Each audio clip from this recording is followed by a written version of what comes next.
tudo bem? Meu nome é Carolina Chaves, eu sou neuropsicopedagoga e também psicanalista.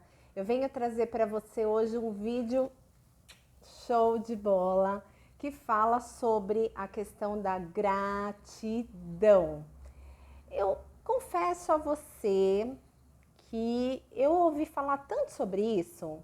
Olha, li uma série de livros, pesquisei uma série de propostas de internet, assisti inúmeras palestras, né, de pessoas que falavam sobre a importância da gratidão e etc. Mas ainda não me sentia preparada para falar sobre isso com vocês. Mas hoje, depois de um dia incrível que eu tive, do lado de uma amiga muito querida, nós conversamos sobre a vida de um modo geral. E cada uma dentro da sua vivência, né, nós não nos víamos do período antes, pré-pandemia, né, da pré-pandemia. Ou seja, faz um bom tempo, né? Então, depois de tudo isso que o mundo passou, né, que nós sentimos aqui na pele, cada um de nós que está assistindo, com certeza tem uma história em particular para contar ou para lembrar sobre esse momento trágico da humanidade. Nós conversamos hoje à tarde, pessoalmente, tudo regado a muito café, lógico, né? Não poderia ser diferente. E há muita conversa, e nós nem vimos o tempo passar. E o mais legal de tudo isso é que da conversa, tudo que começa, né, começo, meio e fim, pensa, né, duas pessoas que lidam com educação, porque eu tenho como formação, minha primeira formação é de pedagoga, então nós trabalhamos juntas na Faculdade das Américas e tudo mais. Então, a didática, né, aquela coisa, até na nossa conversa informal, acaba sendo muito presente. E o mais legal de tudo isso, olha, relevem, tá, gente, por favor, os sons aí externos, faz parte, né, do nosso cotidiano. E o que acontece? Nós chegamos na finalização da conversa e tal, né, e aí antes de nos despedirmos, chegamos à seguinte conclusão, em que nós temos que ser gratas por tudo que nos aconteceu até aqui, porque tudo cooperou para o nosso bem. E isso é muito legal, quando a gente tem esse desfecho, né? Embora muitas coisas tenham acontecido, que não tenham sido boas, mas a finalização do processo foi muito positiva para todo mundo. Bom, como todos sabem, a vida, né? Eu falei em outros vídeos, e isso eu tenho certeza que você já experimentou, já faz parte da sua vivência. A vida, ela não é uma linha reta, né? Ela não é plana, ela é cheia de altos e baixos. Eu até poderia comparar com uma montanha russa, porque desde que nós nascemos, nós somos desafiados o tempo todo e colocados em uma situação de desconforto, onde essa situação nos obriga a sair da nossa zona de conforto e proteção, para que a gente se arrisque naquilo no desconhecido e cresça enquanto indivíduo. A gente potencialize, né, aquilo que nós temos dentro de nós já capacitado para que a gente dê literalmente um passo à frente na vida. E isso vale para tudo e o tempo todo. Cada coisa que acontece na vida da gente, principalmente aquelas que são inesperadas, porque vamos combinar, tem coisas que a gente até prevê. A gente pode fechar os olhos, não querer enxergar, etc e tal. Tudo bem, faz parte também a negação. Só que a negação, infelizmente, não garante que aquele fato não vai ocorrer lá no futuro. Ou num futuro bem próximo, né? Logo ali, sabe, no dia seguinte? Pois é, né? Às vezes a gente passa a vida inteira negando uma realidade para que aquilo não traga uma série de obrigatoriedades de posicionamentos. Só que a gente está adiando o problema, a gente está adiando uma situação, inclusive, que a princípio ela pode ser bem difícil de lidar, mas que o seu desfecho final é libertador, né? Então, por exemplo, eu vou dar um exemplo bem simples aqui. Imagina que você foi em algum local e se acidentou por algum motivo, tá? Às vezes cortou o braço, fez um arranhão e tal. Bom, aquele arranhão, ele foi feito num pedacinho de ferro que estava lá num cantinho, você não reparou, encostou o braço, arranhou, né? Você não lembra direito, mas acha que aquele ferro estava enferrujado. Mas aí você lavou, né? Nem foi tão fundo assim, machucou, sangrou um pouquinho, mas não foi nada demais. Tá lá.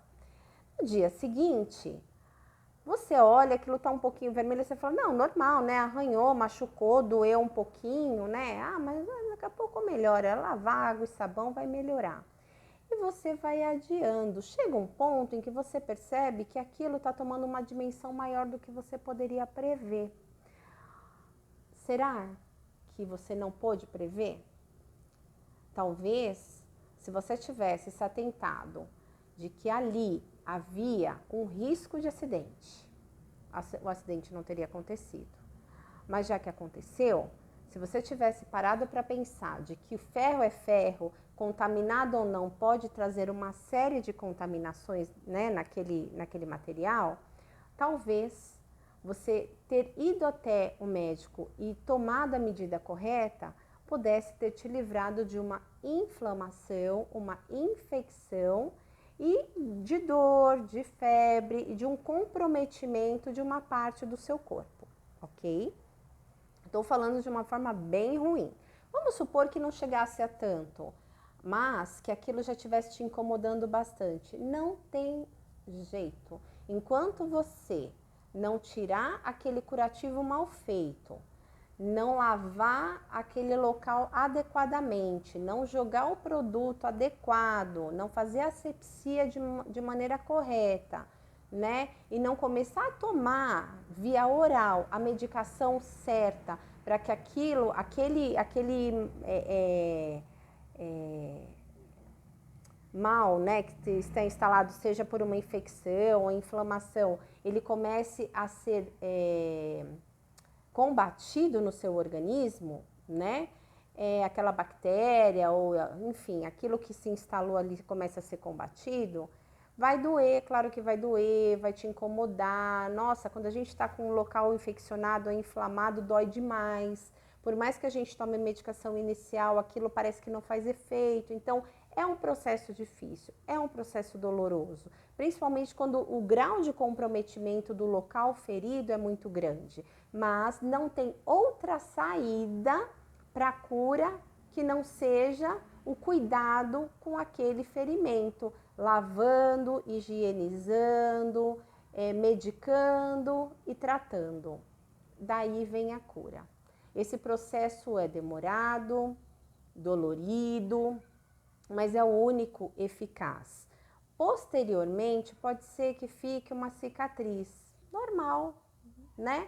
Mas pode ser que, se for cuidado a tempo, da forma adequada, desde o princípio encarado como deve ser, sem medo, sem receio, sem vergonha, né?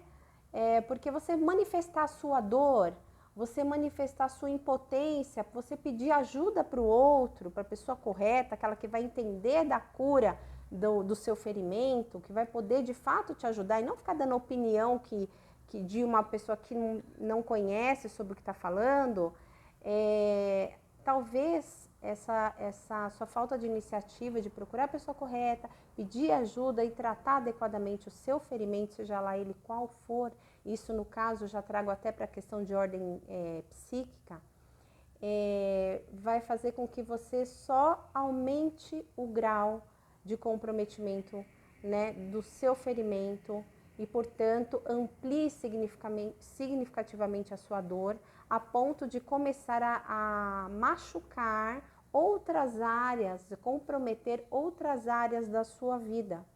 Porque aquela dor vai tomando um grau tão grande que vai tornando outras áreas, né, outras situações impraticáveis.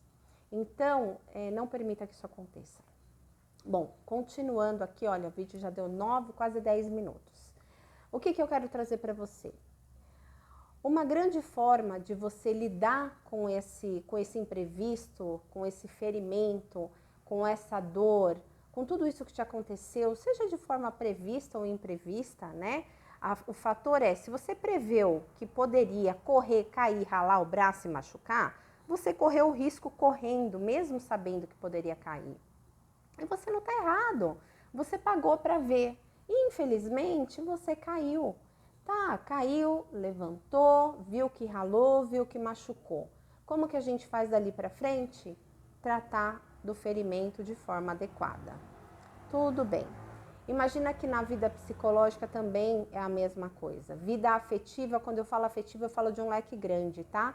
A vida afetiva, ela pode se estender à família, a amigos, a vida afetiva amorosa pode se tratar de uma pessoa, de uma namorada, de uma noiva, de uma esposa, enfim, seja lá quem for. Isso eu tô falando, mas eu não tô falando só com homens ou só com mulheres, tá? Com todo mundo, é um assunto que serve para todo mundo. O que acontece? Quando a gente se coloca numa condição na qual, prevendo ou não, o inevitável acontece, que é a nossa queda de alguma maneira, primeiro, a gente tem que ressignificar aquele acontecimento. Então, tá, eu corri, né, paguei para ver, me desequilibrei e caí. Ok, já sabia que poderia acontecer? Já, eu tinha ciência disso, mas como eu disse inicialmente, paguei para ver. Como que isso poderia ter sido evitado se eu não corresse? Mas se eu não corresse, talvez eu ficaria aquele tempo todo do resto da minha vida lamentando de não ter corrido. Aquilo ia ficar, aquela vontade ia ficar na minha mente. Então, eu fui lá e achei que seria capaz. Infelizmente, deu no que deu, me machuquei. O que eu vou ressignificar disso tudo é, bom, primeiro, valeu ter tentado. O resultado foi positivo? Nem tanto. Mas eu vou começar a traçar novas estratégias para que eu volte a correr novamente, sem me machucar. Talvez eu não vá correr descendo a ladeira. Talvez eu vá correr com um sapato adequado, com um tênis adequado. Talvez eu vá procurar ruas mais planas para correr. Ou talvez eu vá preferir só andar numa velocidade XYZ. Eu nem queira mais correr, porque eu vi que correr, além de me cansar, me trouxe uma lesão, me machucou. Então, eu não preciso correr para praticar um esporte gostoso. Eu posso simplesmente fazer uma caminhada ligeira ali, sabe? E isso vai me dar tanto prazer quanto correr. E vai me fazer chegar no meu caminho, talvez não mais rápido, mas de uma forma mais tranquila, mais segura. E isso vale para tudo na vida. Então, primeiro de tudo, deu errado? É triste, né? Doeu, né? Pra mim também dói. Claro que dói. Eu também passei por poucas e boas. Só que a gente tem que ressignificar, mesmo diante da dor. Primeiro, o que poderia ter acontecido de pior? Então, poxa, se poderia ter acontecido algo pior, que bom que eu fui livrada disso a tempo. Que bom que eu consegui encerrar ou uma relação, ou de repente ali um momento de trabalho que você, sabe, já não dava mais, você se respeitou, você encerrou aquilo na sua vida, ou uma amizade que não era tão positiva para você. Porque acontece, gente, às vezes você até gosta da pessoa, mas tipo, aquela amizade não tá te fazendo bem. E por que não você encerrar? Não tem problema nenhum em encerrar ciclos. A vida, ela é feita de ciclos. Lógico que desde que, de maneira honrada e respeitosa, na maioria das vezes, né? Mas a vida, ela é feita de ciclos e a gente tem que se respeitar. E entender isso e saber que a vida é assim mesmo, tá? Então, o que acontece? Primeiro, então, vamos lá, ressignificar o que aconteceu. Pensar no que poderia ter sido pior e graças a Deus, a sua atitude, a toda uma circunstância do universo não foi. Às vezes, ou na maioria das vezes, uma perda, ela é um grande livramento. E isso pode ser por várias questões. De repente, você ia para um ponto de ônibus encontrar uma determinada pessoa no horário que você tinha combinado. Naquele momento que o ônibus ia passar, por um acaso, te deu uma dor de barriga, você não saiu de casa. Aí, você atrasou e perdeu aquele ônibus. Depois, você vai para o ponto e esperar o próximo, mas aí você já vai atrasar pra caramba para encontrar aquela pessoa. Mas você vai mesmo assim. E aí você descobre que aquele ônibus que você ia pegar passou por uma situação de acidente ou aconteceu alguma outra coisa com ele na qual você foi livrado, né? Então, quantas histórias a gente escuta assim? Então, que bom que a vida traz, né, para nós certos imprevistos como livramento. E tudo que acontece tem um porquê. Ninguém passa pela vida de ninguém à toa. Ninguém entra na vida de ninguém à toa. E ninguém sai da vida de ninguém à toa. Isso não é clichê, não é frase para ficar bonito o vídeo. Isso é uma realidade. A partir do momento em que você passar a acreditar nessa questão e fazer a sua parte, ressignificando a sua vivência, até a negativa, e pensando como pode ser dali para frente, tenho certeza que a sua vida vai melhorar, porque você vai trabalhar não com a tristeza, não com o rancor. Você vai, sim, você pode ter aquele sentimento de dizer, eu não merecia ter passado por isso. Não sei qual é a sua dor, não sei pelo que você passou. Tem coisas que doem na gente, que a gente se sente tão injustiçado, mas aí você entrega e deixa que a vida faça parte dela porque faz. A vida, ela é feita de plantio. Você planta, você colhe, tá? Você não vai plantar abacaxi e colher pitanga. Se você plantou abacaxi, você vai colher abacaxi. Então, confie que a vida é dessa forma porque ela é, tá? Não precisa você desejar nada. As coisas são o que são. Isso é uma questão para você pensar e aí você já tira metade daquilo de você. Você já se descarrega daquele monte de coisa que você está carregando negativa, que está além do sofrimento que você já caiu sobre você injustamente. Você ainda vai ter que carregar uma tristeza de uma coisa que alguém fez para você. Então você tem que ressignificar. Outra questão. A partir do momento em que alguém saiu da sua vida, por mais que você se pergunte por quê, entenda que dali para frente você é uma pessoa livre. Para quê? Para fazer diferente. Outra coisa que eu acho que vale a pena você pensar é como seria esse diferente. Vamos supor que seja uma questão afetiva amorosa, quem você gostaria de encontrar na sua vida? Como seria essa pessoa? E se você, pela sua dor, não chegou a conclusão nenhuma sobre esse assunto, não se obrigue a nada. Simplesmente se resgate enquanto pessoa. O autoconhecimento ajuda muito, porque a gente fica mais firme com a gente mesmo, entendendo quais os nossos limites, sabendo até onde a gente pode chegar e até onde o outro também pode chegar. E isso é maravilhoso para que a gente possa permear todos os campos da nossa vida, ok? Olha, 17 minutos de vídeo, já estou até exagerando. Espero que esse assunto tenha te ajudado, espero que esse nosso papinho aqui gostoso, informal, tenha contribuído significativamente, positivamente para a sua vida. Um beijo grande, até o próximo vídeo. Tchau, tchau!